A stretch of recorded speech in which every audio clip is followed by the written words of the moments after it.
Hi there, and welcome to my presentation on good mental health procedures for organizations.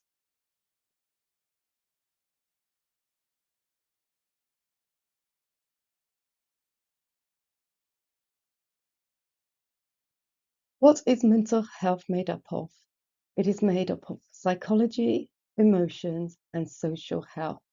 That includes how we behave, how we feel, and how we interact with others. Did you know, for the employer, mental health accounts for 70 million lost working days in the UK each year? This was based on findings in 2021. From personal experience, I don't think much has changed since then. Mental health statistics in the UK is 1 in 4 people suffer. So take a look around your room or think about your workplace. How many people do you actually have that could have mental health problems? If the organization has an effective and successful mental health ethos and environment, this figure will be greatly reduced.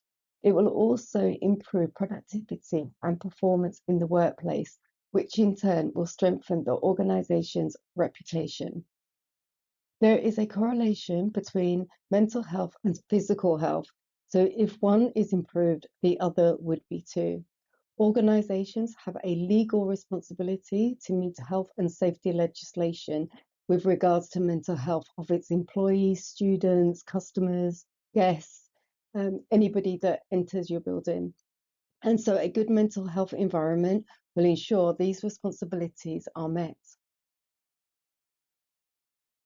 So how do you meet mental health? I'm a real believer in that you can lead a horse to water, but you cannot make them drink it.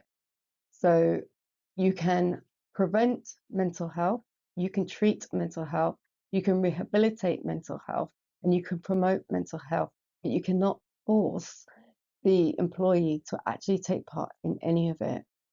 All you can do is try. Maslow hierarchy of needs. If you're from a childcare background, you'll understand this framework, but it's really important for other organizations too. So in order to meet a person's self-fulfillment needs, we have to work on each step of the Maslow hierarchy of needs. So as an organization, the first step, biological and physiological needs, is about providing food, sleep, and water facilities. So if you have a canteen or if you have a staff room, somewhere where you can allow staff to eat food, heat up food, keep food chilled, you'll be meeting that need. Sleep, but that they're on an appropriate rota so that they're not working 24 hours a day, that they are able to get home, get some sleep, but also that they have an adequate rest place, such as a staff room or somewhere where they can go and sit outside, and that you're providing water for them to drink, allowing them to bring drinks in, providing tea, coffees. Safety, that people feel safe at work, that their security needs are being met, that their health needs are being understood and being supported. And finances, you pay wages, but also looking at things like pension schemes, life insurances, health plans, all those things that can help people. Some organizations are setting up food banks now. Love and belonging, so friendship, intimacy, excuse me, and family connections. Um, Friendships, I think it's a well-known fact that you can't mix friendship and business, but just that everybody is getting along, that there's no toxic environment, and that they're meeting the needs of each other. Most of us, when we get to a certain age, our friends are our colleagues because we don't have time from raising families to going to work to actually socializing and keeping up with our friendships. Family connections, having a real keen interest in family, allowing family members to go to school plays, school meetings, hospital appointments, anything that's regarding the interest within the family and supporting that, being very family friendly. Esteem is respect, status, recognition, strength, and self esteem. There is another framework called KIME, which really fits in well here. So, how we connect with the world. So, who we connect with, how we connect with our jobs, um, hope and optimism, identity, meaning, and empowerment. So it's one thing to identify in a role, but it's another thing to have actual meaning for that role. Once all these levels have been met, then you'll be meeting self-fulfillment, which means that the chances are staff will have less sick days and that they will also work for the company for longer, so less of a revolving door in employment.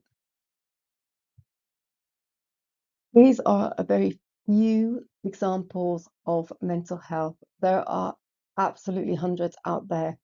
These are some basic ones that we experience on a daily basis. But please don't think that this is an inclusive list. There are a lot more out there.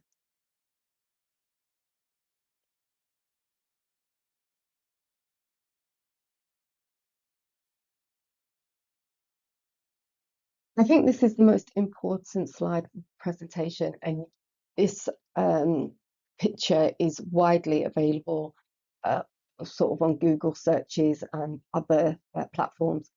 So the mental health model is like a spectrum of mental health. It's hard when you're using the word mental health because it is so broad. It's like with anything, with neurodiversity, autism, it's, we need more than one word to describe something.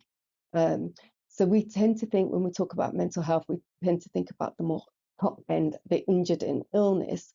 We don't really pay much attention to those that are healthy and reacting, but it's still a mental health. So I feel that there should be more than one name to kind of fit in and break up what we're seeing within a person. So healthy to reacting when we are happy, we laugh, when we're sad, we cry, but still anybody in that area of healthy and reacting can work on their mental health because you have either suffered with mental health, we're talking the more top end injured illness, you're going to suffer with it, or you are suffering with it. So there's nothing wrong with being healthy and learning the techniques for if and when we get into a situation that we need it. So it's about being proactive instead of reactive. So within the reacting, we can break that into two boxes. So we can have what we class as inverted commas, normal reacting, but then we can also have terms that are used that are like over the top, oversensitive, drama queen. These are stigmas that need to be stopped. We need to stop using these words because it is very important that a person is able to express themselves in a way that they feel is appropriate. Obviously, knowing the consequences for if anything is illegal or unacceptable, but people should be able to have that freedom to express themselves at the right time, in the right place, the right situation. Balancing Bell, encourages the healthy and reacting, and this is where mentors that we'll talk about a bit later on come into play. So if you split the sort of boxes into half, the top half of reacting to the bottom half of injured is where mental health first aiders will come in, and they help with people that are, on that kind of boundary level of needing to just get into control, to just get a better understanding of what they're going through, to help themselves move forward from a situation that they're dealing with. Really good position there for like workplace stress. So then we move into top end of injured and just literally dipping our toe into illness. And that's where a sort of mental health level 3 would come in, or a counsellor would come in. And obviously, Balancing Bell has counsellors. So we'll be working with those at the more upper end that really need more support, more guidance. And we will work their illness. We would, well, signpost, I wouldn't say leave it, but we would signpost to GPs, to specialists in that area, to clinicians, consultants, because we're talking more on the addictions, we're talking about um, schizophrenia, bipolar, um, those that are illness, those things that need sort of medicating, that need, specialists like Alcoholics Anonymous, where they literally are focused on that one area. Balancing Bell has many um, wellness provisions, cherry pick. So we will take what we think is good about CBT, what is good about NLP, what is good about inner child work. So we would make up a discipline of lots of different areas. Within illness, you'll have people that are specifically for cognitive behavioral therapy or specific for neuralistic programming. So they would literally just work on that one framework, or discipline, whichever you want to call it. And so they are really specialized and can really give that full attention.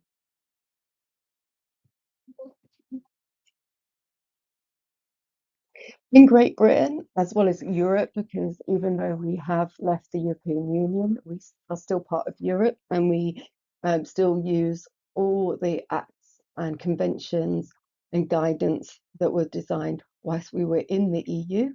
I've not been told that it has changed, and when we came out of the European Union, it was stated that we were going to continue with those same policies and procedures, and nothing was going to change.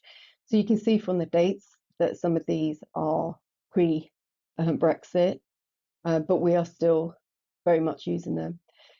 In your country, you may have different ones, but they're all still important, still the same, and um, still what we should be working in.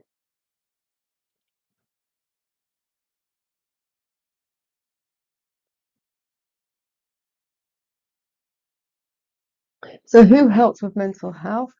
So you have the NHS. Currently, they are an 18-week waiting list for their talking therapies. Alex and Bell could help to reduce that waiting list by starting from the beginning of the process, but also when it comes to the 18 weeks, perhaps the client won't need the NHS service anymore because they're obviously being helped with by Balancing Bell. However, it is a paid service, whether it's within an organisation or whether it's paid for privately. But we very much support the NHS, and we hope to help to reduce the strains that they're under. Public Health England, Health Watch, the National Institute for Healthcare Excellence, that provides lots of guidance.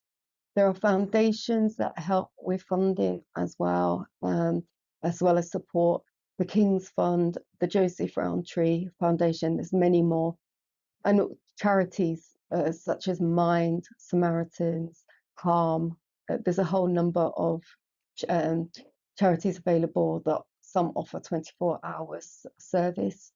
And there's also a crisis team that sort of all the local NHSs and local authorities provide. We've already discussed very briefly prevention, treatment, rehabilitation, and promotion. This should be your focus on setting up your mental health environment. So, if you're putting together a plan or putting together a brochure, a flyer, these should be your key areas. So, these are built up with create, give, encourage, build, reduce. So create a mentally healthy environment, both physically, psychologically, and socially strong. We've talked about that within the Maslow hierarchy of need, making sure that everything is meeting the needs of the individual. Schools, for instance, can have very busy walls. They're very bright and they've got lots of artwork and lots of posters and lots of education resources on the walls. These need to be greatly reduced. So again, within the work environment, do you have therapeutic colours on your walls? Do you have things up on your walls that only need to be on the wall? And are they in balance with the therapeutic colours? And do they help to motivate and to calm the environment? Forgive anybody really that enters the building within the right remits, greater control over what they do, including, especially for staff members, setting their own deadlines, making decisions, delegating, and good leadership opportunities. It doesn't matter what their age is or where they are in the hierarchy of starting their employment, whether they're new to employment or they're just about to retire, they can come up with really good ideas. And so encourage these opportunities. But always have a plan B. So if somebody says, oh, this will take me 10 minutes, and you know from experience it will take 20, block that time out. If they do it in 10 minutes, send them off for a reward. Encouraging. Okay, so be encouraging, motivating, flexible, and rewarding, but also be authentic. So if it is not within your character to be encouraging, then delegate to somebody that it is. So whether that's another colleague or whether it's a mentor, a mental health first aider, be true to yourself, because there's nothing worse than people seeing right through you and thinking that you're fake. Build strong relationships in the workplace. We've discussed that already within the Maslow hierarchy. And reduce stress and apply early intervention techniques. I am a strong believer in toys. I don't think that there's an age limit. If you're 50 and you like a toy that's designed for a 6-month-old, get that toy and enjoy it.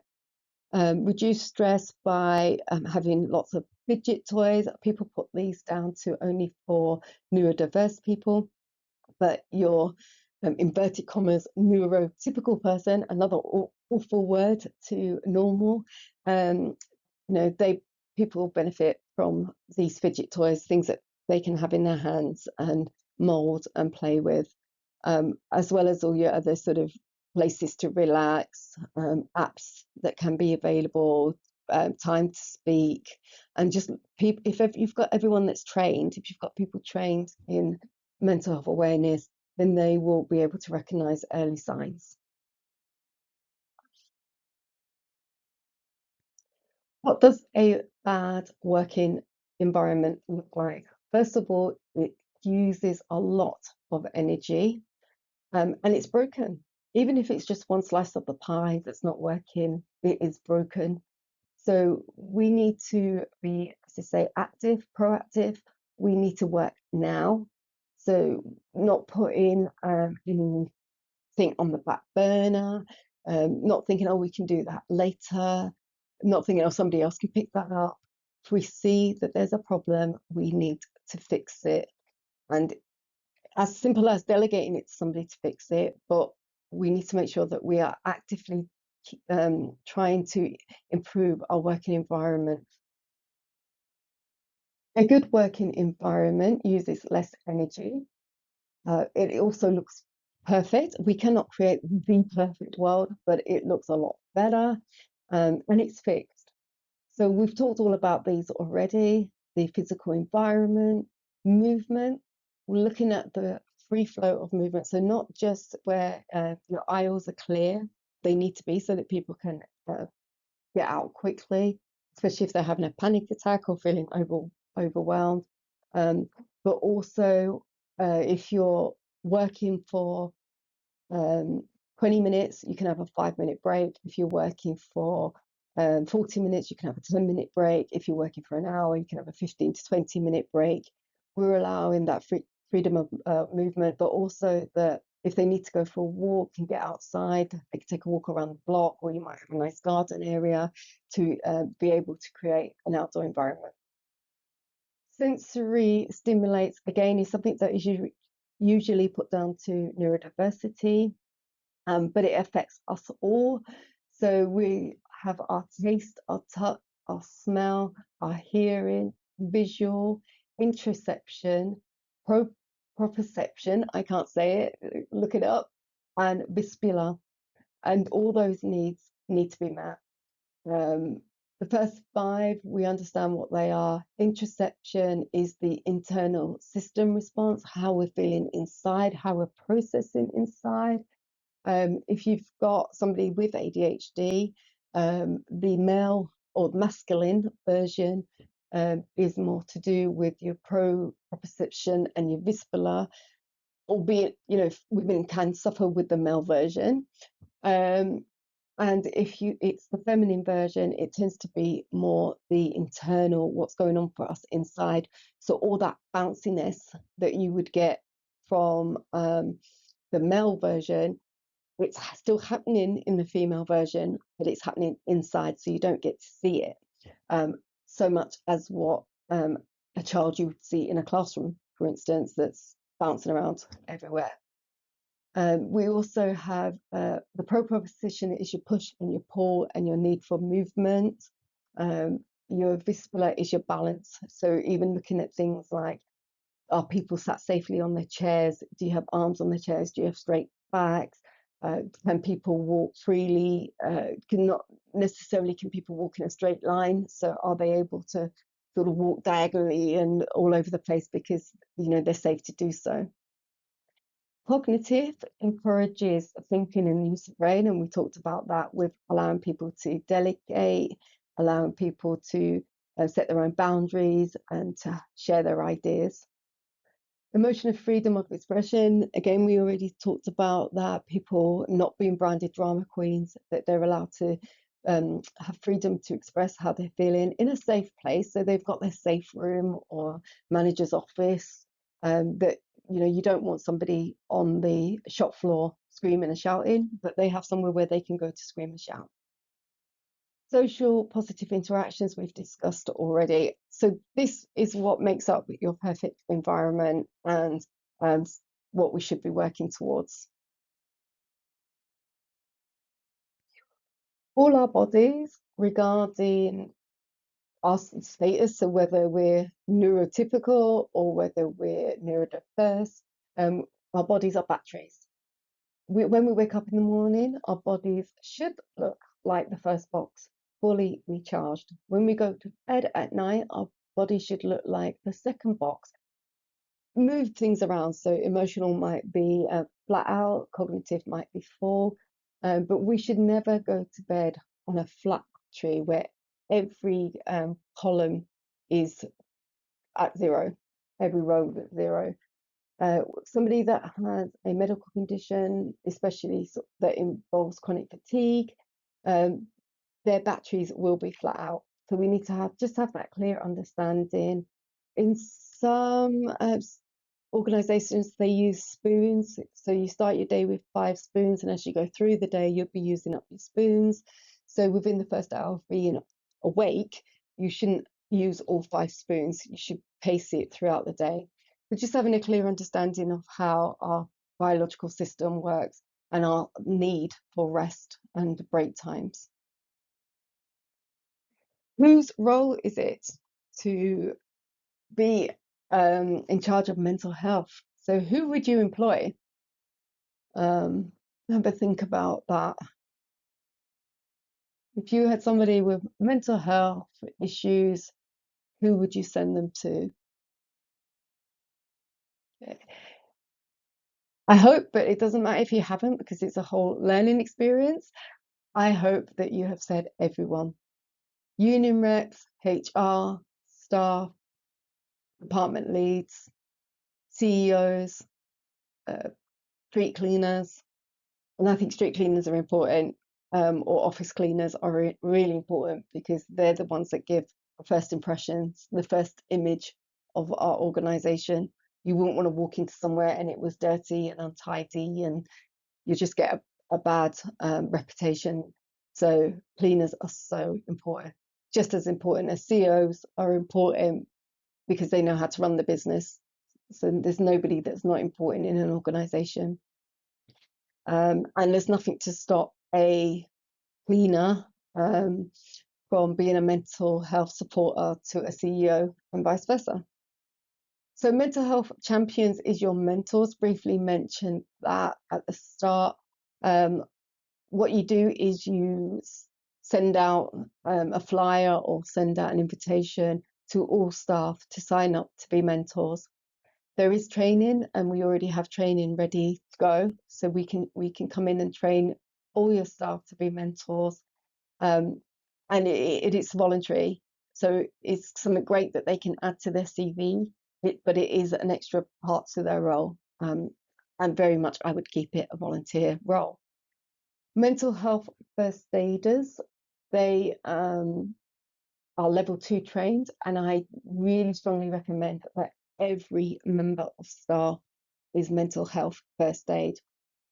If your staff member in the UK is earning under £25,000 a year, currently, it changes by day, as we know, the government will give this course for free. If you're an organisation, you can pay for somebody to come in and they will train a block of staff members at a reduced rate, as far as I'm aware. Mental health advisors and advocates, they're level 3.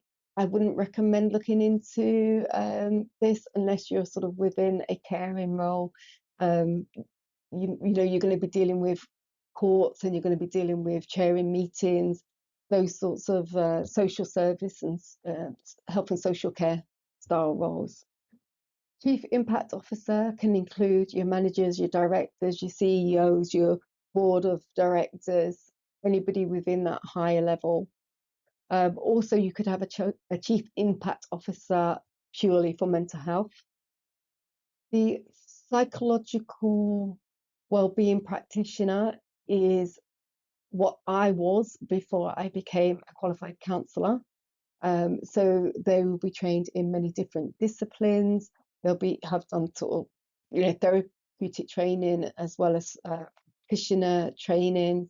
In the UK, you don't have to be qualified to be able to be a psychological wellbeing practitioner, but you would have a good knowledge and a good understanding of all the different areas that are out there. And I have done all the training, so I feel like I can own that name, own that title. Counsellors, in the NHS, it's short-term intervention. It's 6 weeks.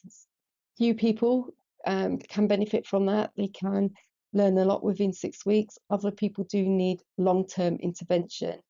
Balancing bail can be 8 hours, although I wouldn't recommend it because you need to really go away, practice, and come back.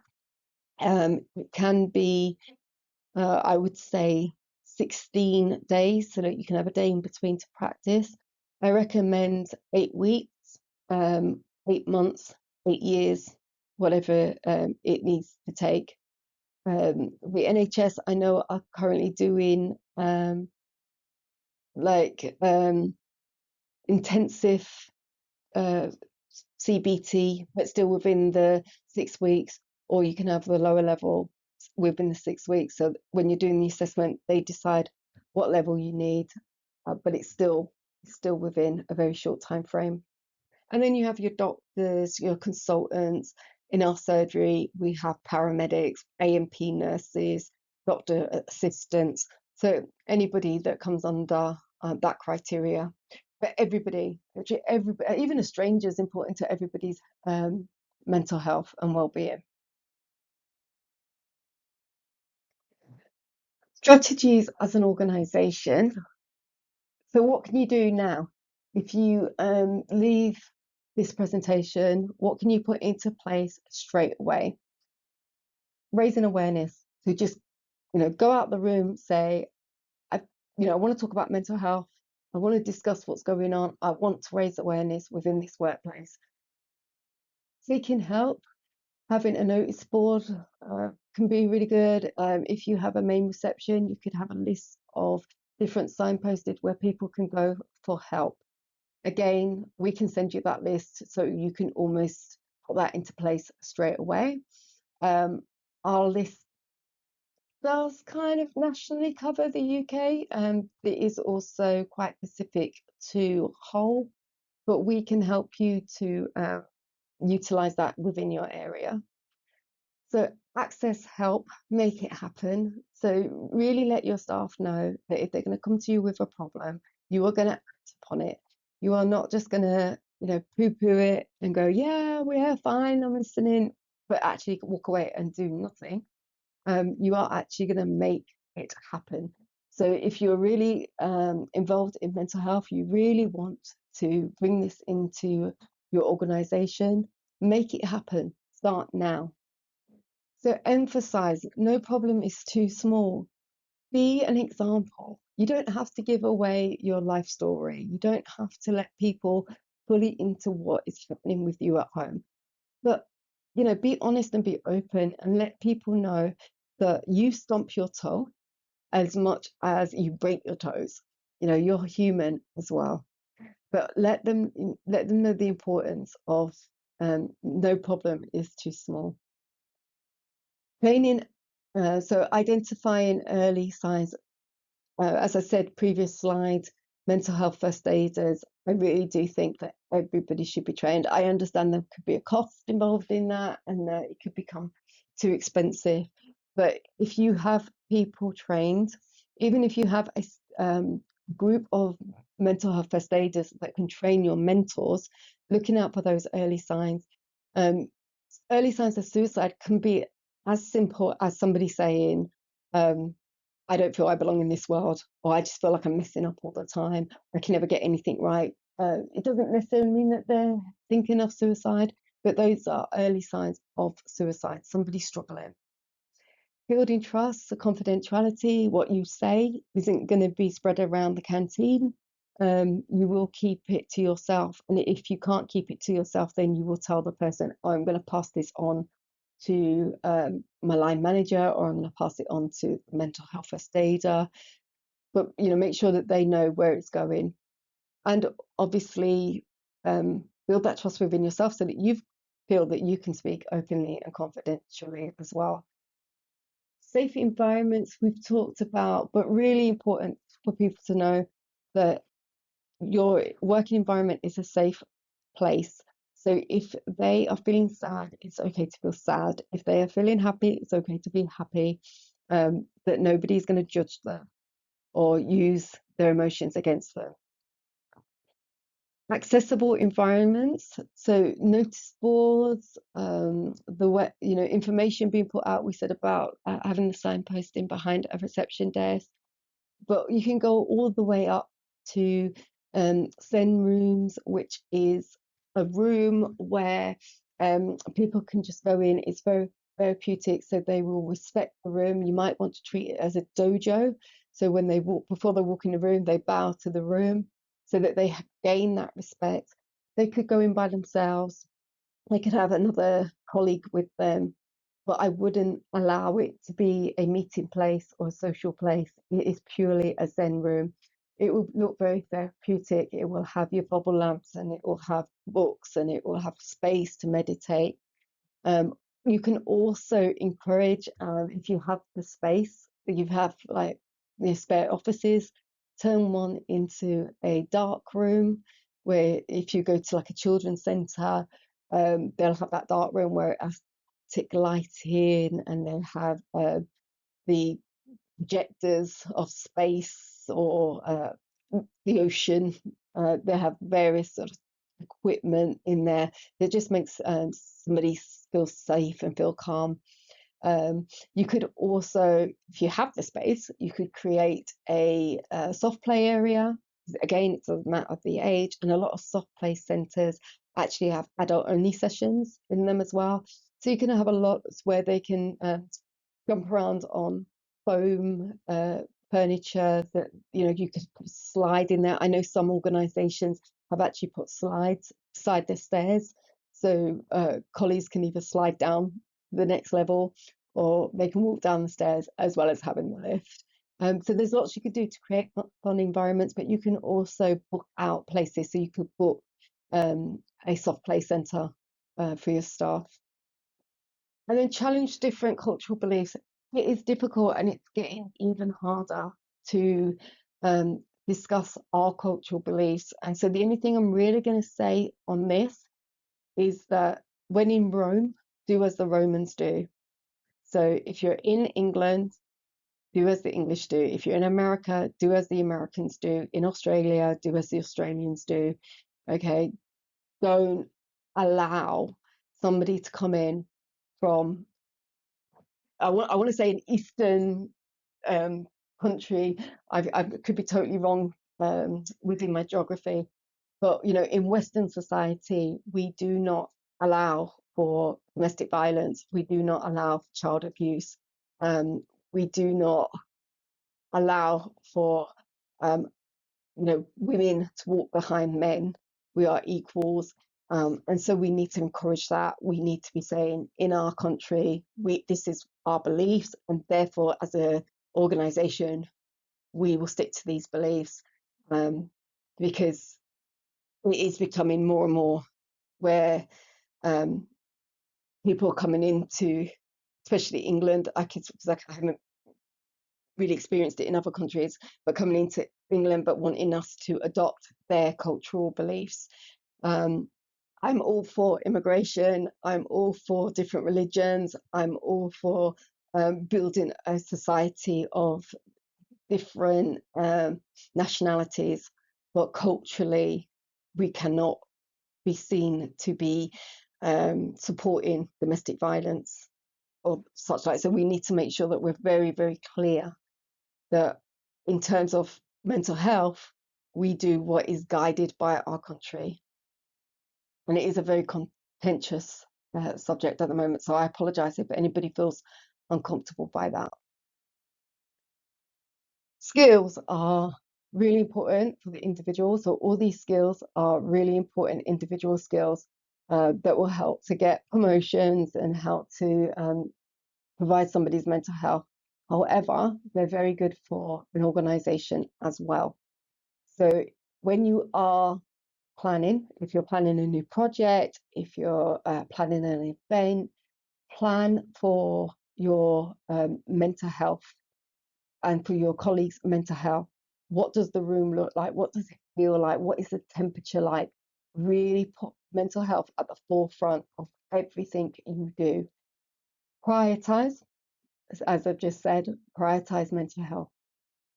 Delegate. So if it's not your area, then make sure you've got those people, make sure you've got those mentors, you've got those mental health first aiders, make sure you've got the people that can look at that area. Personal space and environment, as we've talked a lot about time management. Really do give time to mental health. Really make sure that if you're doing a meeting, that it's not just a rush in, everybody sit down, get started, that you are allowing for that regulation time, you are allowing to check out that people are feeling calm, people are ready. And if somebody comes to talk to you about their mental health, give them that time to do so. Collaborate. Working with your colleagues as well as working with other organizations, so networking is really important. And if you are leading in mental health, then organizations will look to you for inspiration. You will get a great reputation. You could be the absolute pioneers of what a great environment, a great working environment will look like. Active listening, we've talked about, but especially you've got the be seen, be heard, be listened to. Don't just say to somebody, yeah, I understand that, but you walk away and you have no knowledge what they've just said, or you promise somebody that you'll make them a referral, and you walk away and you don't make them a referral. If somebody's telling you that they're not feeling okay, don't be kind of going, all right then.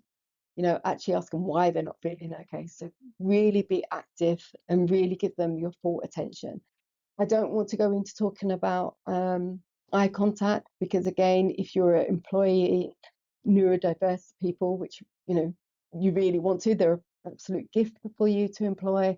Eye contact is not something that you can expect from them.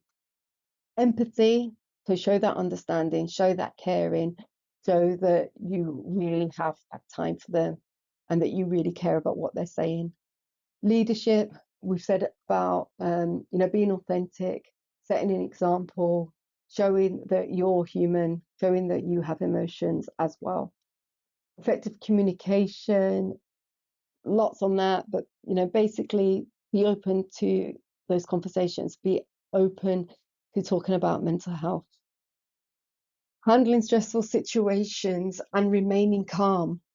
It's easier said than done, and I don't always practice what I preach. But one thing that I do know is that if it is directed at you specifically, then hand it over to somebody else, delegate somebody else to deal with it, because you will go into defense mode. You will stand up for yourself. Um, but if it is a workplace relationship, try and remain calm and try and handle the situation as best you can in a more calm and um, productive way. The government in the UK encourage action wellbeing plans or wellness action plans or wellbeing action plans, kind of nicknamed as WAPs.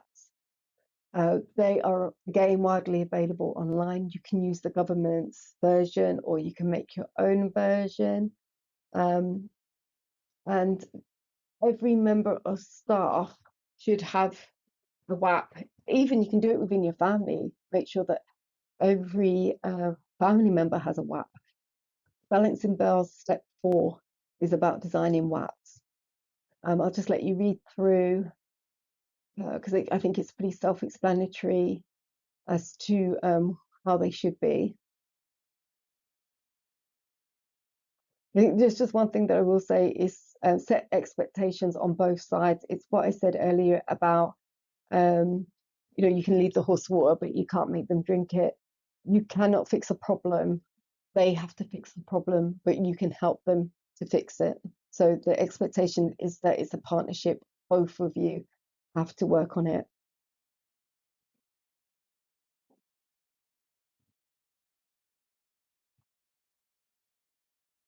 Your checklist, just to help you if you're feeling a bit overwhelmed by all this. So employ your mental health leader. So whether that be Balancing Bell or whether you get yourself a chief impact officer, depending on the finances, if you work with an employee that you can put them through the training, just have somebody that is the key person to mental health. It does come under HR, but I'm sure those that work in HR will tell you that it's another responsibility. So I really would have just one member of staff um, concentrating solely on well-being. Distribute your plans so you can, go out now. Balancing Bell can email them to you, or you can just look them up on the internet. But get your plans out there. So enlist your mental health champions. Send out an invite to all members of staff to become champions or mentors, whatever title you want to use. Process your wellbeing plans as they come through. So don't put them aside for tomorrow because they will get forgotten. Don't just put them in somebody's file. Actually read them and action them. Promote first aiders from champions. If you're not going to have every member of staff be a first aider, then what I would do is promote those from champions, because the mentors, champions, they are going to be volunteering, so they have an interest in it. It's not just because they want some extra pay in their wages or because they want that title. They're doing it because they have that passion for well-being. Otherwise, they wouldn't have signed up to volunteer it. And then access the environment. So take a walk around and notice how many notice boards you have, what ones you can change into well-being. Do you have anywhere that you can create mental health facilities, your Zen room, your soft play, your dark room? If you haven't got a staff room, can you create a staff room? Just take a walk around and see what changes that you can make. I hope that this has been useful and that it encourages you, if not to take on Balancing Bell, but at least to look after your staff's mental health and well-being, your own mental health and well-being. And give me a call or an email if I can be of any further help to you. Thank you for listening.